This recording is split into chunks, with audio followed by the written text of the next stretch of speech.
ಎವ್ರಿಯಾನ್, welcome back to my channel. ಎಲ್ಲರೂ ಹೇಗಿದ್ದೀರಾ? ಎಲ್ಲರೂ ಆರಾಮಾಗಿದ್ದೀರಾ ಅಂತ ಭಾವಿಸ್ತೀನಿ. ತುಂಬ ದಿನ ಆದಮೇಲೆ ಹೇಳ್ತಾ ಇದ್ದೀನಿ. ಸೊ ಇನ್ಸ್ಟಾಗ್ರಾಮಲ್ಲಿ ನೀವು ನೋಡ್ತಾ ಇದ್ದರೆ ನಾನು ಡೈಲಿ ವ್ಲಾಗ್ಸ್ನ ಅಲ್ಲಿ ಅಪ್ಡೇಟ್ ಮಾಡ್ತಾ ಇದ್ದೀನಿ ಆ್ಯಂಡ್ ಫಿಟ್ನೆಸ್ ವ್ಲಾಗ್ಸ್ನ ಮಾಡ್ತಾ ಇದ್ದೀನಿ. ಇನ್ಸ್ಟಾಗ್ರಾಮಲ್ಲಿ ನೋಡಿದರೆ ನಿಮ್ಗೆ ಗೊತ್ತಿರುತ್ತೆ. ಯೂಟ್ಯೂಬಲ್ಲಿ ನೋಡ್ತಾ ಇದ್ದರೆ ತುಂಬ ದಿನ ಆದಮೇಲೆ ನಾನು ಕಾಣಿಸ್ಕೊಂಡಿದ್ದೀನಿ. ಸೊ ನಾನು ಹಸ್ಬೆಂಡ್ ಇಬ್ರು ಮಂಗಳೂರಿಗೆ ಹೋಗ್ತಾ ಇದ್ದೀವಿ.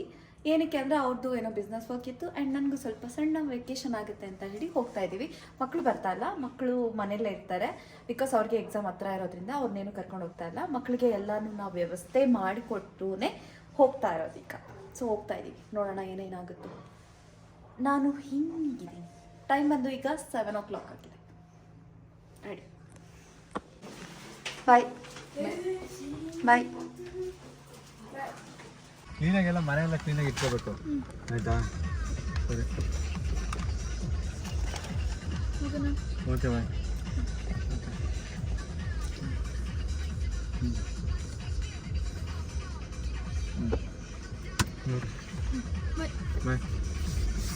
ಬಾಯ್ bye. I love you.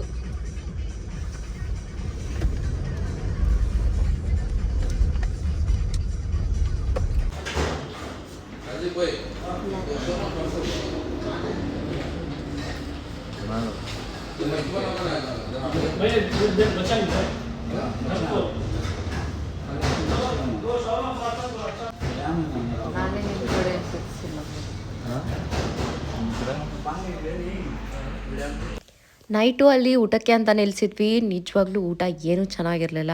So ಅದಕ್ಕೆ ನಾನೇನು ವಿಡಿಯೋ ಮಾಡಲಿಲ್ಲ ಆ್ಯಂಡ್ ನಾನು ಜಾಸ್ತಿ ಏನು ಕೂಡ ತಿನ್ನೋಕ್ಕಾಗಲಿಲ್ಲ. ಒಂದು ರೋಟಿ ಏನೋ ತಿಂದಿದ್ದೆ. ಅದಾದಮೇಲೆ ಹತ್ತಿರದಲ್ಲೇ ಹಾಸನ್ ಬಿಟ್ಟು ಸ್ವಲ್ಪ ಮುಂದೆನೇ ಒಂದು ಹೋಟೆಲು ರೂಮ್ ಮಾಡಿ ಇಲ್ಲಿ ನೈಟು ಉಳ್ಕೊಂಡ್ವಿ. ಬಿಕಾಸ್ ಹಸ್ಬೆಂಡ್ಗೆ ಡ್ರೈವ್ ಮಾಡೋದಕ್ಕೆ ಪೇಷನ್ಸ್ ಇರಲಿಲ್ಲ ಆ್ಯಂಡ್ ಅವ್ರು ಮಾರ್ನಿಂಗ್ ಕೆಲಸ ಕೂಡ ಮಾಡ್ಕೊಂಡು ಬಂದಿದ್ರಲ್ಲ. ಸೊ ಅದಕ್ಕೆ ನಾನು ಹೇಳಿದೆ, ನಿಮಗೆ ಟೈಮ್ ಓಕೆ ಆದರೆ ಓಕೆ ಸ್ಟೇ ಮಾಡೋಣ ಅಂತ. ಸರಿ, ಸ್ಟೇ ಮಾಡಿಬಿಟ್ಟು ಆಮೇಲೆ ಬೆಳಗ್ಗೆ ಎದ್ದಿದ್ದೆ. ನಾನು ನೀಟಾಗಿ ಹೀಗೆಲ್ಲ ರೆಡಿ ಆಗಿಬಿಟ್ಟು ಹೋಗ್ತಾಯಿದ್ದೀವಿ. ಬಿಕಾಸ್ ಬೀಚಿಗೆಲ್ಲ ಹೋಗ್ತಾ ಇರೋದು. ಸೊ ಬೀಚ್ ವೈಬ್ ಇರಲಿ ಅಂತ ಹೇಳಿ ಇಷ್ಟೆಲ್ಲ ರೆಡಿ ಆಗೋದ್ರೂ ಏನೂ ಪ್ರಯೋಜನ ಇಲ್ಲ. ಅದೇನು ಅಂತ ನಿಮಗೆ ಗೊತ್ತಾಗುತ್ತೆ ಮುಂದೆ. ಬ್ರೇಕ್ಫಾಸ್ಟು ನಾನು ರೂಮಲ್ಲೇ ಪ್ರಿಪೇರ್ ಮಾಡ್ಕೊಂಡ್ಬಿಟ್ಟೆ. ಬ್ರೇಕ್ಫಾಸ್ಟ್ ಒಂದು ಮಾಡ್ಕೊಂಡ್ಬಿಟ್ರೆ ಯೋಚನೆ ಇರೋದಿಲ್ಲ. ಸೊ ಒಂದು 40 to 50 ಗ್ರಾಮ್ ಪ್ರೋಟೀನ್ ನನಗೆ ಅದರಲ್ಲೇ ಸಿಕ್ಬಿಡುತ್ತೆ ಬ್ರೇಕ್ಫಾಸ್ಟಲ್ಲಿ. ಸೊ ಅದಕ್ಕೆ ಅದನ್ನು ಸ್ಕಿಪ್ ಮಾಡಬಾರ್ದು. ಅದನ್ನು ಅಲ್ಲೇ ರೂಮಲ್ಲೇ ರೆಡಿ ಮಾಡ್ಕೊಂಡ್ಬಿಟ್ಟೆ. ರೆಡಿ ಮಾಡಿಕೊಂಡು ಹೋಗ್ತಾ ತಿನ್ನಬೇಕು ಅಂತ. ಬಿಕಾಸ್ ಇಲ್ಲೂ ಕೂಡ ಲೇಟ್ ಆಯಿತು ಅಂತ ಹಸ್ಬೆಂಡ್ ಕೂಗಾಡ್ತಾಯಿದ್ರು. ಬಿಕಾಸ್ ಅರ್ಜೆಂಟ್ ಮೀಟಿಂಗ್ ಇದೆ ಅವ್ರಿಗೆ ಮಂಗಳೂರಲ್ಲಿ. ಸೊ ಅದಕ್ಕೆ ಬೇಗ ಬೇಗ ಹೋಗ್ತಾ ಇದ್ದೀವಿ. ಆದರೂ ಅವರು ಬ್ರೇಕ್ಫಾಸ್ಟ್ ಮಾಡಲಿಲ್ವಾ. ಸೊ ಅದಕ್ಕೆ ಅರ್ಧ ದಾರಿಯಲ್ಲಿ ನಿಲ್ಲಿಸ್ಬಿಟ್ಟು ಅವ್ರು ಬ್ರೇಕ್ಫಾಸ್ಟ್ ತಿಂತಾ ಇದ್ದಾರೆ, ಅಕ್ಕಿ ರೊಟ್ಟಿ ಜೊತೆಗೆ ವೆಜಿಟೇಬಲ್ ಕರಿ ಏನೋ. ಆ ಒಂದು ಗ್ಯಾಪಲ್ಲಿ ನಾನು ಕಾಫಿ ತೊಗೊಂಡೆ. ಕಾಫಿ ನಿಜವಾಗ್ಲೂ ಏನೂ ಚೆನ್ನಾಗಿರಲಿಲ್ಲ. ಅದಾದಮೇಲೆ ನಾನು ವಾಟರ್ಮೆಲನ್ ಜ್ಯೂಸ್ ತೊಗೊಂಡೆ. ವಾಟರ್ಮೆಲನ್ ಜ್ಯೂಸ್ ಚೆನ್ನಾಗಿತ್ತು. ವಿದೌಟ್ ಶುಗರ್ ತೊಗೊಂಡು ಕುಡಿದ್ಬಿಟ್ಟು ಅಷ್ಟರಲ್ಲಿ ಮಂಗಳೂರು ಬಂತು.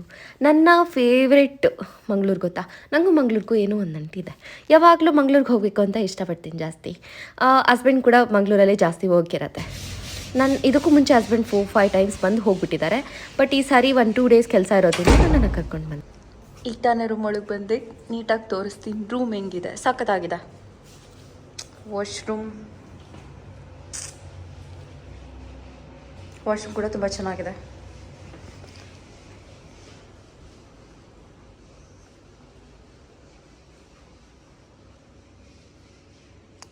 ಅಲ್ಲಿ ನೋಡ್ತಾ ಇದ್ದೀರಲ್ಲ, ಸೀ ವ್ಯೂ.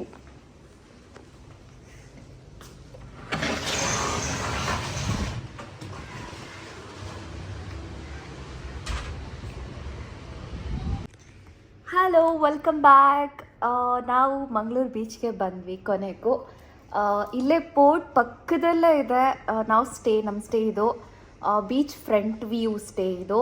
ತುಂಬ ಚೆನ್ನಾಗಿದೆ. ತುಂಬ ಚೆನ್ನಾಗಿರೋ ಪ್ಲೇಸ್ಗೆ ಕರ್ಕೊಂಡು ಬಂದು ಸಸ್ಪೆನ್ಸಾಗಿ ಕರ್ಕೊಂಡು ಬಂದಿದ್ದು ಹಸ್ಬೆಂಡು. ನನಗೆ ರೂಮ್ ಹುಡ್ಕಕ್ಕೆ ಕೇಳಿ ಅವ್ರು ನೆನ್ನೆನೇ ಬುಕ್ ಮಾಡಿದ್ದಾರೆ ಈ ರೂಮ್ನ. ತುಂಬ ಚೆನ್ನಾಗಿದೆ. ನಾನು ಅಲ್ಲಿಂದ ನೀಟಾಗಿ ರೆಡಿ ಮಾಡ್ಕೊಂಡು ಬಂದೆ. ಎಲ್ಲ ಫುಲ್ಲೆಲ್ಲ ಜರ್ನಿ ಮಾಡಿ ಟಯರ್ಡಾಗಿ ಮುಖ ಹಿಂಗಾಗೋಗಿದೆ. ಆ್ಯಂಡ್ ರಾತ್ರಿ ನಿದ್ದೆ ಕೂಡ ಇಲ್ಲ. ನಿದ್ದೆ ಇಲ್ಲ ಅಂತಂದರೆ ಫೇಸ್ಟಲ್ ಆಗಿರುತ್ತೆ ಯುನೋ. ಬೀಚ್ ಮಾತ್ರ ತುಂಬ ಚೆನ್ನಾಗಿದೆ ಆ್ಯಂಡ್ ತುಂಬ ಬಿಸಿಲು. ಈಗ 3 o'clock ಅಲ್ವಾ, ಸೂರ್ಯ ನೆತ್ತಿ ಮೇಲೆ ತಾಂಡವ ಆಡ್ತಿದ್ದಾನೆ. ಸೊ ತುಂಬ ಬಿಸಿಲಿದೆ ಹೊರಗಡೆ. ಅದಕ್ಕೆ ಬೀಚ್ಗೆ ಇವಾಗ ಹೋಗೋಕ್ಕಾಗಲ್ಲ ಅನಿಸುತ್ತೆ ಮೋಸ್ಟ್ಲಿ. ನಾನು ನೀಟಾಗಿ ರೆಡಿಯಾಗಿ ಬಂದೆ ಬೀಚಲ್ಲಿ ಫೋಟೋಸ್ ಇಟ್ಕೋಬೋದು ಅಂತ. ನೋಡೋಣ ಇದೇ ಸಾರಿಯಲ್ಲಿ ಈವ್ನಿಂಗ್ ನಾಳೆ ತೆಗೆಸ್ಕೋಬೋದು. ನೋಡೋಣ. ಇವಾಗ ಹಸ್ಬೆಂಡ್ ಕೆಲಸದ ಮೇಲೆ ಹೊರಗಡೆ ಹೋಗಿದ್ದಾರೆ. ಈಗ ಮತ್ತೆ ಬರ್ತಾರೆ, ಮತ್ತೆ ಹೋಗ್ತಾರಂತೆ. ಅವ್ರು ಮಾತ್ರ ಇಲ್ಲಿ ಇರೋದಿಲ್ಲ. ಇಲ್ಲಿ ಏನಕ್ಕೆ ಅವ್ರು ಗೊತ್ತಾ ಕರ್ಕೊಂಡು ಬಂದಿದ್ದು, ಅವ್ರಿಗೆ ಸ್ವಲ್ಪ ತುಂಬ ಬಿಸಿಲಾಯಿತು. ಅವ್ರಿಗೆ ಸ್ವಲ್ಪ ತುಂಬ ಕೆಲಸ ಬ್ಯುಸಿಯಿಂದ ಇದ್ದಿದ್ದರಿಂದ ಅವ್ರು ಸ್ವಲ್ಪ ಆರಾಮಾಗಿ ಟೈಮ್ ಸ್ಪೆಂಡ್ ಮಾಡಲಿ ಅಂತ ಹೇಳ್ಬಿಟ್ಟು ಅವರೇ ಕರ್ಕೊಂಡು ಬಂದಿದ್ದು. ನೋಡಿದ್ರೆ ಇಲ್ಲಿಗೆ ಬಂದು ಹೇಳ್ತಿದ್ದಾರೆ ಇಲ್ಲಿ ಕೆಲಸ ಇದೆ ಅಂತ. ಏನು ಮಾಡೋಕ್ಕಾಗಲ್ಲ, ಇಟ್ಸ್ ಓಕೆ. ಇಲ್ಲೂ ಕೂಡ ಇವಾಗ ನಾನು ಒಬ್ಬಳೇ ಇರಬೇಕು. ಮಕ್ಕಳು ಕರ್ಕೊಂಡು ಬರೋಣ ಅಂದರೆ ಬಿಕಾಸ್ ಇನ್ನೇನು ಎಕ್ಸಾಮ್ ಸ್ಟಾರ್ಟ್ ಆಗುತ್ತೆ ಅವ್ರಿಗೆ, ಇವಾಗೆಲ್ಲ ರಜಾ ಹಾಕ್ಸೋಕ್ಕಾಗಲ್ಲ. ಸೊ ಅದಕ್ಕೆ ಅವ್ರನ್ನ ಕರ್ಕೊಂಡು ಬರೋಕ್ಕಾಗಲಿಲ್ಲ. ಹಸ್ಬೆಂಡ್ ಬಂದು ಮತ್ತೆ ರಿಟರ್ನ್ ಹೋಗ್ತಾರೆ. ನೋಡೋಣ, ಊಟ ಮಾಡಬೇಕು, ಹೊಟ್ಟೆ ತುಂಬ ಹಸಿವಾಗ್ತಿದೆ.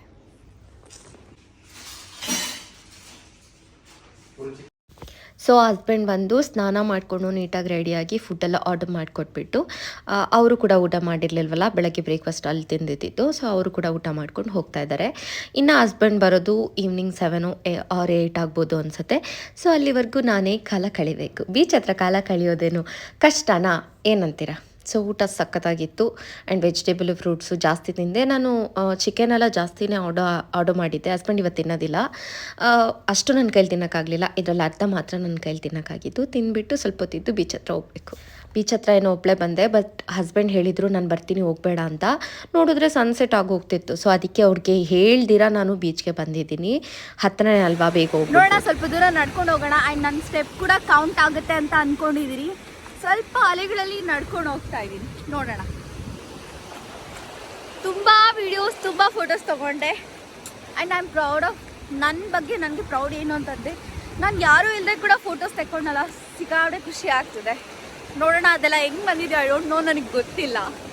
ನಾನೇನು ಸಪ್ರೇಟಾಗಿ ವಿಡಿಯೋ ತೆಕ್ಕೊಂಡೆ. ಅಕ್ಕ ಫೋನ್ ಮಾಡಿದ್ಲು, ಅಕ್ಕ ವಿಡಿಯೋ ಕಾಲಲ್ಲಿ ಇದ್ಲು.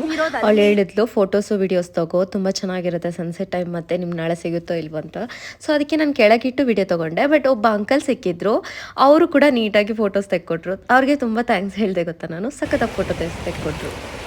ತಸ್ಮಿ ನಿಜವಾಗ್ಲೂ ಈ ಥರ ಒಂದು ಸನ್ಸೆಟ್ಟಲ್ಲಿ ಬೀಚ್ನ ನೋಡೋದು, ಇಟ್ ವಾಸ್ ಅ ಡ್ರೀಮಿ ನಿಜವಾಗ್ಲೂ. ಅದು ಬೇರೆ ನಾನು ಒಬ್ಬಳೇ ಇದ್ದೀನಿ. ನನಗಂತೂ ತುಂಬ ಡಿಫ್ರೆಂಟ್ ಫೀಲ್ ಆಗ್ತಿದೆ ಇವತ್ತು. ಬಿಕಾಸ್ ನಾನು ಒಬ್ಬಳೇ ಬರೋಕ್ಕಾಗಲ್ಲ, ಬಟ್ ಒಬ್ಬಳೇ ಬಂದಂಗೆ ಇದೆ ಇವತ್ತು. ನಿಜವಾಗ್ಲೂ ಸಖತ್ತಾಗಿದೆ.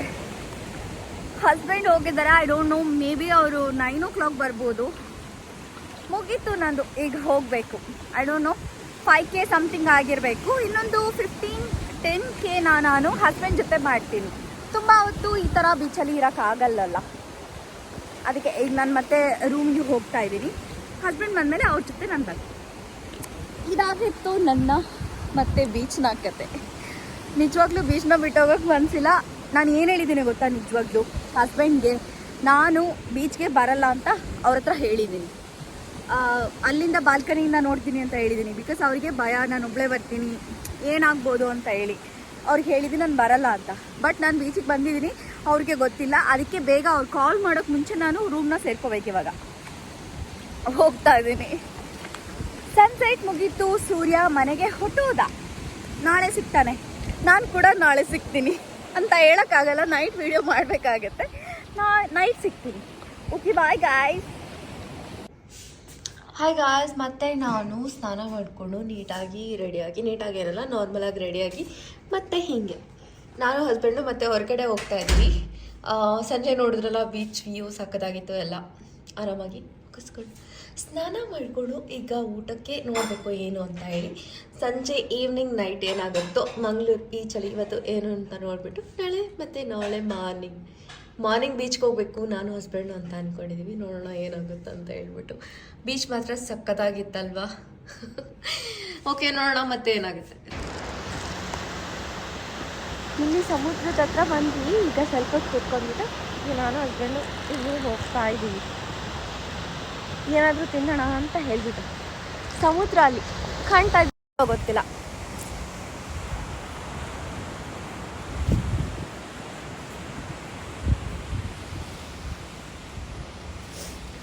ನೈಟ್ ಟೈಮ್ ಸಮುದ್ರ ಅಲೆಗಳ ಸೌಂಡೇ ಸಕ್ಕದಾಗಿರುತ್ತೆ ಅಲ್ವಾ? ಸೊ ಈಗ ಊಟ ಮಾಡಿಕೊಂಡು ಹೋಗಿ ನಿದ್ದೆ ಮಾಡೋದು. ನಾಳೆ ಬೆಳಗ್ಗೆ ಏನಾಗುತ್ತೋ ನೋಡೋಣ. ಓಕೆನಾ? ಈಗ ಊಟ ಏನು ಮಾಡಿಬಿಟ್ಟು ಅದನ್ನು ಶೂಟ್ ಮಾಡ್ತೀನಿ. ಅದಾದಮೇಲೆ ನಾಳೆ ಸಿಗ್ತೀನಿ. ಓಕೆನಾ? ಓಕೆ, ಬಾಯ್.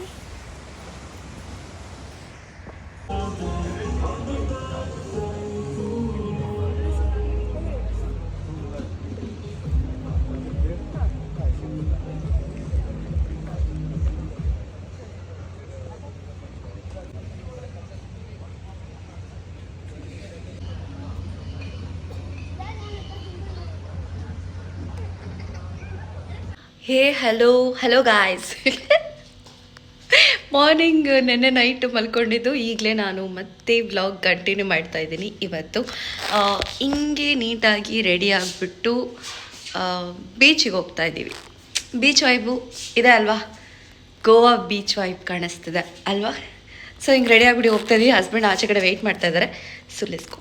ಬೀಚ್ ಹತ್ರ ಹೋಗ್ತಾ ಇದ್ದೀವಿ. ಆ್ಯಂಡ್ ಇಲ್ಲೊಂದು ರೆಸ್ಟೋರೆಂಟ್ ಇದೆಯಲ್ಲ, ಅದ್ರ ಮೇಲೆ ಆ ಕಡೆಯಿಂದ ಬೀಚ್ ಚೆನ್ನಾಗಿ ಕಾಣುತ್ತೆ. ಸೊ ಅಲ್ಲಿ ಒಂದಷ್ಟು ಫೋಟೋ ಕ್ಲಿಕ್ ಮಾಡಿಕೊಂಡು ಬರಬೇಕು ಅಂತ. ಅದಾದಮೇಲೆ ದೇವಸ್ಥಾನಕ್ಕೆ, ಟೆಂಪಲ್ಗೆ ಹೋಗಬೇಕು. ಈ ಒಂದು ವೈಬ್ನ ಚೇಂಜ್ ಮಾಡಿ ಟೆಂಪಲ್ ವೈಬ್ ಮಾಡ್ಕೋಬೇಕು, ಲೈಕ್ ಸ್ಯಾರಿ ಲುಕ್ ಆಗ. ಸೊ ನೋಡೋಣ ಏನೇನಾಗುತ್ತೋ. ಸೆಲ್ಲೋ ಲೆಟ್ಸ್ ಗೋ. ಹಸ್ಬೆಂಡ್ ಇಷ್ಟೊತ್ತು ಇಲ್ಲೇ ಇದ್ರು, ಕಾರ್ ಹಾಕಿ ಈಗ ಆ ಕಡೆ ಹೋಗಿದ್ದಾರೆ ಬೀಚ್ ಹತ್ರ.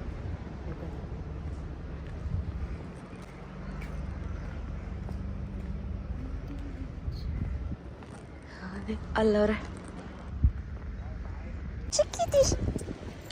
ಈ 3 ನಾಯಿಗೆ ರಾತ್ರಿ ಊಟ ಹಾಕ್ದೆ, ಮತ್ತು ಇದು ನನ್ನ ಹತ್ರನೇ ಬಂತು. ಇದು ಕ್ಯೂಟು. ಇದು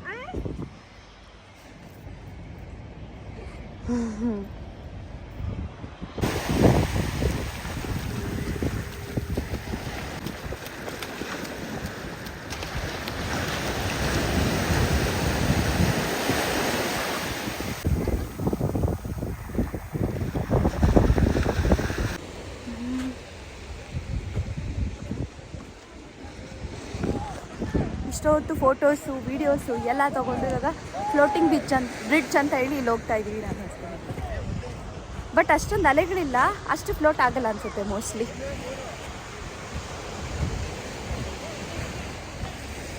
ನೋಡೋಣ ಹೆಂಗಿದೆಯೋ. ನನ್ನ ಫೋನ್ ಅಂತೂ ಫುಲ್ ಸ್ಟೋರೇಜ್ ಫುಲ್ ಆಗೋಗಿದೆ. ಫುಲ್ ಹಳೇದೆಲ್ಲ ಡಿಲೀಟ್ ಮಾಡ್ಕೋಬೇಕು ಅಂತ ಅನಿಸುತ್ತೆ. ಯಾವ ಫ್ಲೋಟ್ ಆಗ್ತಿದೆ ಇಲ್ಲಿ.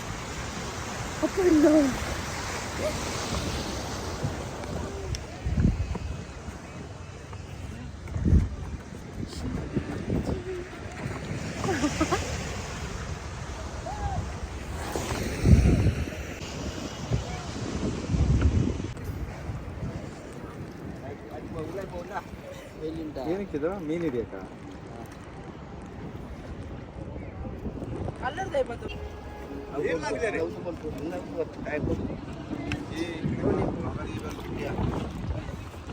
ಆ ಹುಡುಗ ನೀರೊಳಗೆ ಹೋಗ್ತಾರೆ. ನೀರೊಳಗೆ ಕಳಿಸ್ತಾರೆ.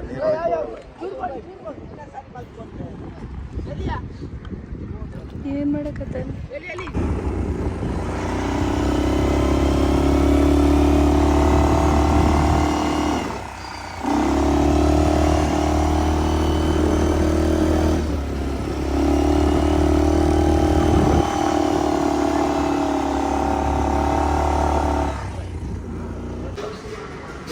ನಾನು ಟೇಸ್ಟ್ ಮಾಡಲ್ಲ. ಇದೇನಿದು? ಅದು ಚಟ್ನಿ ಸರ್, ವೈಟ್ ಚಟ್ನಿ.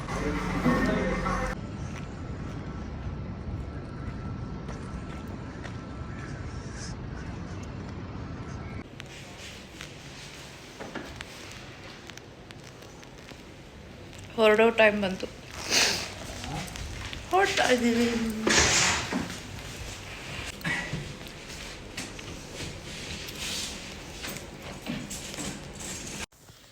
ಹೋಗುವಾಗ ಎಷ್ಟು ಬೇಜಾರಾಗುತ್ತೆ ಗೊತ್ತಾ. ಸಿಕ್ಕಾಪಟ್ಟೆ ಬೇಜಾರಾಯಿತು ಬೀಚ್ನ, ಆ ರೂಮ್ನ ಬಿಟ್ಟು ಬರೋದಕ್ಕೆ. ಆಮೇಲೆ ಮಂಗಳೂರಲ್ಲೇ ಒಂದು ದೇವಸ್ಥಾನ ಇದೆ ಅಂತ ಹೇಳ್ಬಿಟ್ಟು ಇಲ್ಲಿ ಕರ್ಕೊಂಡು ಬಂದರು. ಹಸ್ಬೆಂಡು ಮಂಗಳೂರಿಗೆ ಬಂದಾಗೆಲ್ಲ ಈ ಒಂದು ಟೆಂಪಲ್ಗೆ ಬರ್ತಾರೆ. ಸೊ ಅದಕ್ಕೆ ಇಲ್ಲಿ ಕರ್ಕೊಂಡು ಬಂದರು. ಒಳಗಡೆ ಹೋದ್ವಿ, ಬಟ್ ಒಳಗಡೆ ವಿಡಿಯೋ ಶೂಟ್ ಮಾಡೋಕ್ಕಾಗಿರಲಿಲ್ಲ. ಸೊ ಇದು ಒಂದು ಬೆಳ್ಳಿ ರಥ ಅಂತ, ಇದು ಎಷ್ಟು ಚೆನ್ನಾಗಿದೆಲ್ಲ. ಅದಾದಮೇಲೆ ಇದು ಮೇಲೆ ಒಂದು ದೇವಸ್ಥಾನ ಓಪನ್ ಇದೆ ಅಂತ ಇಲ್ಲಿ ಕರ್ಕೊಂಡು ಬಂದರು. ಇಲ್ಲೆಲ್ಲ ಇಷ್ಟು ಹಳೆ ಕಲ್ಯಾಣಿಗಳೆಲ್ಲ ಇದು. ಆಮೇಲೆ ಈ ಥರ ಒಂದು ರಾಗಿ ಚಂಬೆಲ್ಲ ಇಟ್ಟಿದ್ರು, ಹಿತ್ತಾಳೆದು ಎಲ್ಲ. ಇದರಲ್ಲಿ ನೀರು ಕುಡಿತಾರೆ. ಈ ಒಂದು ನೀರು ಪ್ರಕೃತಿ ನೇಚರಿಂದ ಬರೋ ನೀರಂತೆ, ತುಂಬ ಪ್ಯೂರ್ ಆಗಿರುತ್ತೆ. ಈ ಒಂದು ನೀರು ಕುಡಿದ್ರೆ ದೇಹಕ್ಕೆ ತುಂಬ ಒಳ್ಳೆಯದು ಅಂತ ಇಲ್ಲಿ ನಂಬಿಕೆ. ಸೊ ಹಸ್ಬೆಂಡು ಕರ್ಕೊಂಡು ಬಂದರು, ಅವರು ಕುಡಿದ್ರು, ನಾನು ಕುಡಿತಾ ಇದ್ದೀನಿ. ತುಂಬ ಚೆನ್ನಾಗಿತ್ತು ನೀರು. ಗಣಪತಿ ದೇವಸ್ಥಾನ ಮೇಲೆ ಇದೆ. ಆಮೇಲೆ ನಾನು ಹಸ್ಬೆಂಡು ಇಲ್ಲಿ ಸ್ವಲ್ಪ ಹೊತ್ತು ಕೂತ್ಕೊಂಡು ಒಂದು 10 ನಿಮಿಷ ಕೂತ್ಕೊಂಡಿದ್ವಿ. ಅದಾದಮೇಲೆ ಇನ್ನೂ ಒಂದು 2 ದೇವಸ್ಥಾನಕ್ಕೆ ಹೋಗಬೇಕು. ಸೊ ಇವತ್ತೆಲ್ಲ ಫುಲ್ ದೇವಸ್ಥಾನಗಳು, ಟೆಂಪಲ್ ರನ್ ಇವತ್ತು. ನಿನ್ನೆ ಎಲ್ಲ ಫುಲ್ ಬೀಚು, ಇವತ್ತೆಲ್ಲ ಬೆಳಗ್ಗೆ ಕೂಡ ಬೀಚ್ಗೆ ಹೋಗಿದ್ವಿ. ಅದಾದಮೇಲೆ ನಾವು ಟೆಂಪಲ್ ಕಡೆ ಬಂದಿದ್ದು. ಹಸ್ಬೆಂಡ್ಗೆ ಇಲ್ಲೇ ಹತ್ತಿರದಲ್ಲಿ ಕುಕ್ಕೆಗೆ ಹೋಗೋ ದಾರಿಯಲ್ಲಿ ಒಂದು ಟೆಂಪಲ್ ಇದೆ. ಸೊ ಆ ಒಂದು ಟೆಂಪಲಲ್ಲಿ ಅವ್ರಿಗೆ ಕೆಲಸ ಇತ್ತು. ಸೊ ಅದನ್ನು ಮುಗಿಸ್ಕೊಂಡು ಕುಕ್ಕೆ ಟೆಂಪಲ್ಗೆ ಹೋಗೋಣ ಅಂತ ಡಿಸೈಡ್ ಮಾಡಿದ್ವಿ. ಹೋಗ್ತಾ ಇದ್ದೀವಿ.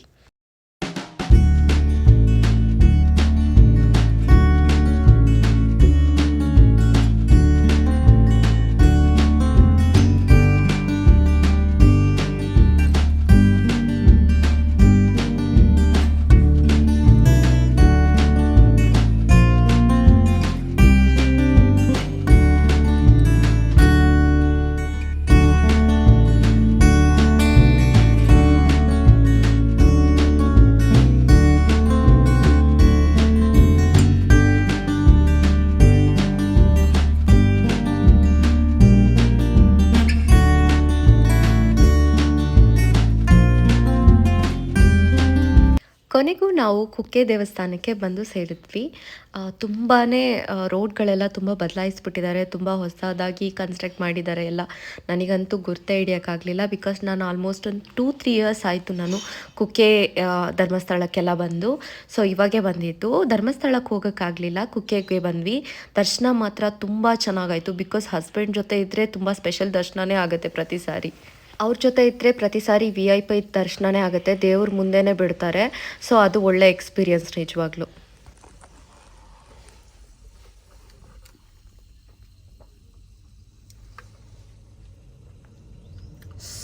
ಸಕ್ಕತ್ತಾಗಿದೆ.